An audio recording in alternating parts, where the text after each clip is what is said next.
surely you didn't do this, right? You didn't go through my Taco Bell bag while I went outside for 2 minutes and eat my whole Crunch Wrap, did you?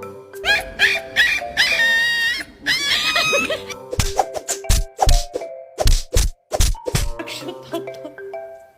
An actual tatlı. No. Who let the dog out? Oh my! Just let me touch it. I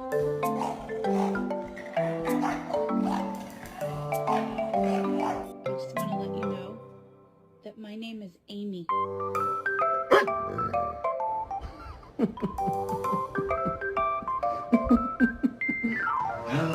Mila!